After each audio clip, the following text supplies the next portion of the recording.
भगवान श्री कृष्ण कहते हैं, संसार में सबसे बड़ा क्या है? अभिमान और बाहुबल या विश्वास और आस्था? निश्चित रूप से बाहुबल के महत्व को नकारा नहीं जा सकता। मनुष्य अपने बाहुबल से पर्वत को मैदान बना सकता है, सागर सुखा सकता है, मरुस्थल में नदियां बहा सकता है, परंतु बाहुबल को सहारा होता है विश्वास का। यदि मन में विश्वास न हो तो बाहुबल किसी काम का नहीं होता। वो कौन सा बल है कि मोर आकाश की ओर ताकते हैं?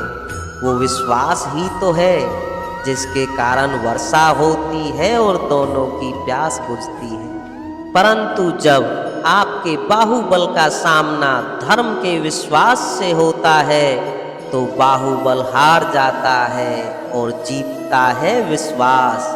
विजय होती है आस्था की। यदि आप सत्य के मार्ग पर चल रहे हैं और आप अपने इष्ट में आस्था रखते हैं तो किसी भी पापी का बल आपका कुछ नहीं बिगाड़ सकता। कभी सोचा है कि हमारा जीवन भी उस रेत की घड़ी की भांति है? जो रेत नीचे गिर चुकी है वो हमारा अतीत है, जो अब भी ऊपर है वो हमारा आने वाला भविष्य है, और वर्तमान ये संकुचित स्थल है जहाँ से धीरे धीरे करके रेत गिर रही है। अर्थात हमारे पास जीने के लिए यही एक क्षण है। उसका उपयोग कैसे करना है ये हम पर निर्भर करता है। जो बीत गया उसका दुख मनाना है या जो भविष्य में होने वाला है उसकी प्रतीक्षा में क्रोध करना है। सब कुछ करने के लिए यही एक क्षण है। प्रसन्न रहना है तो उसके लिए भी यही एक पल है। प्रतीक्षा करते रहोगे तो ये पल भी भूतकाल में बदल जाएगा। इसलिए आनंद के लिए, परोपकार के लिए प्रतीक्षा ना कीजिए। आपके पास जो पल है उसका भरपूर सदुपयोग कीजिए, क्योंकि इस घड़ी को बदलकर आप समय अवश्य गिन सकते हैं, परंतु अपना बीता हुआ समय आप वापस नहीं लौटा पाएंगे।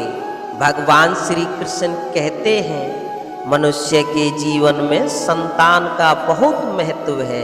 उस संतान के लिए वह कितने कष्ट सहता है, उसे पालता है, पोसता है, और यदि यही संतान संताप का कारण बन जाए तो क्या ये उसका दोष है? अधिकतर ये दोष हमारे लालन पालन का होता है।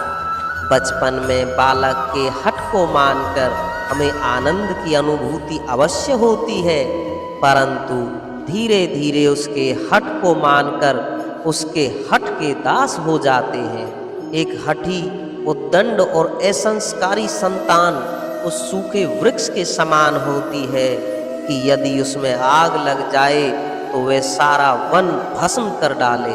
और स्मरण रहे, जब भी उसमें अग्नि लगती है तो सबसे पहले वे स्वयं के घर को ही भस्म करती है।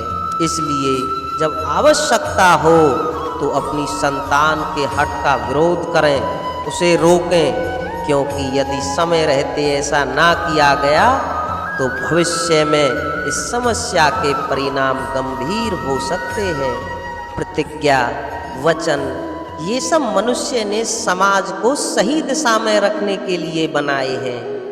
वो मनुष्य ही क्या जिसके जीवन में नियम न हो, जिसका वो पालन न करे, परंतु समय के साथ चलने के लिए नियमों को बदलना भी आवश्यक होता है, क्योंकि ये आज का समय ही तो है जो बीत जाने के बाद इतिहास बन जाएगा। यदि आवश्यकता पड़ने पर नियम और प्रतिज्ञा भंग ना किए जाएं, समय की मांग के अनुरूप अपनी प्रतिक्रिया ना बदली जाए तो इतिहास हमें कभी क्षमा नहीं करेगा। आवश्यकता पड़ने पर आपकी तोड़ी हुई एक प्रतिज्ञा कभी कभी मानव इतिहास को बड़े विनाश से बचा सकती है।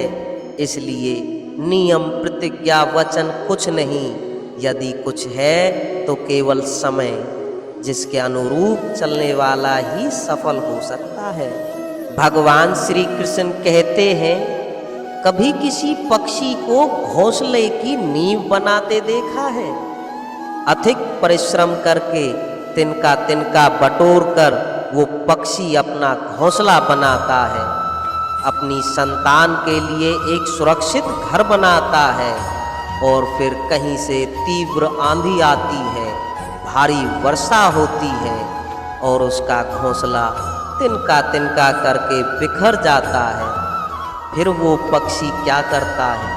वो रोता नहीं, ना ही विलाप करता है, वो बिना विलाप किए फिर से अपना घोंसला बनाना प्रारंभ कर देता है और सफलता पाता है। फिर हम क्यों छोटी छोटी असफलताओं से परिश्रम करना छोड़ देते हैं? एक बात सदा स्मरण रखिएगा, हर वृक्ष कुल्हाड़ी के एक वार से नीचे नहीं गिरता, हर चट्टान घन के एक प्रहार से नहीं टूटती। सफलता पाने के लिए अनावृत परिश्रम करना ही एकमात्र मार्ग है।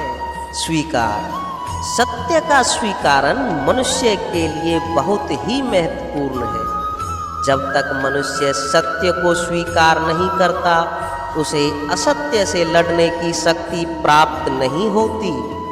जब आप भोजन करते हैं तो क्या होता है?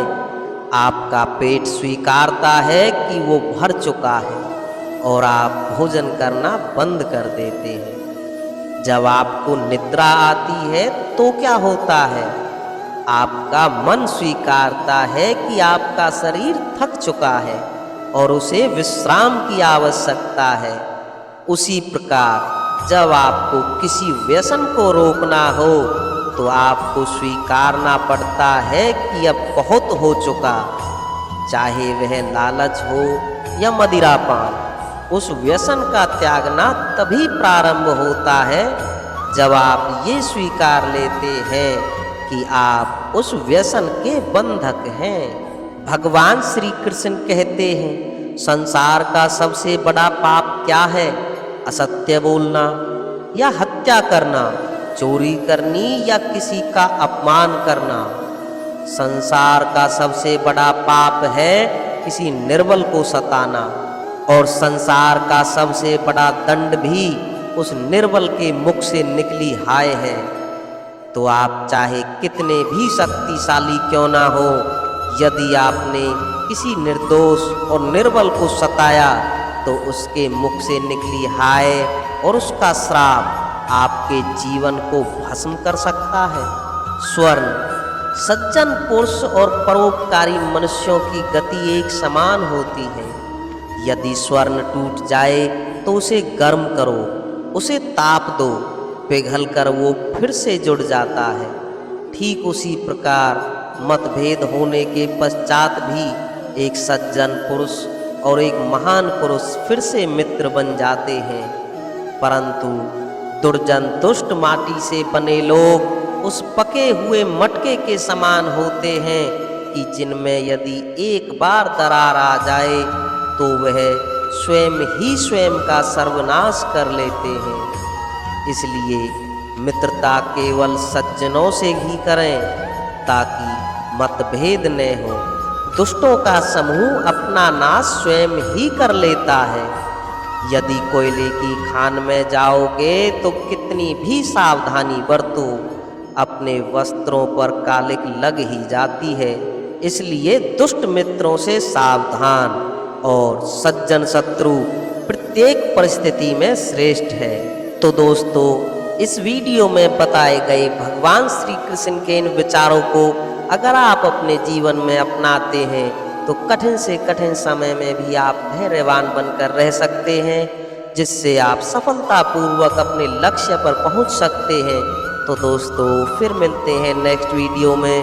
तब तक के लिए जय श्री कृष्णा।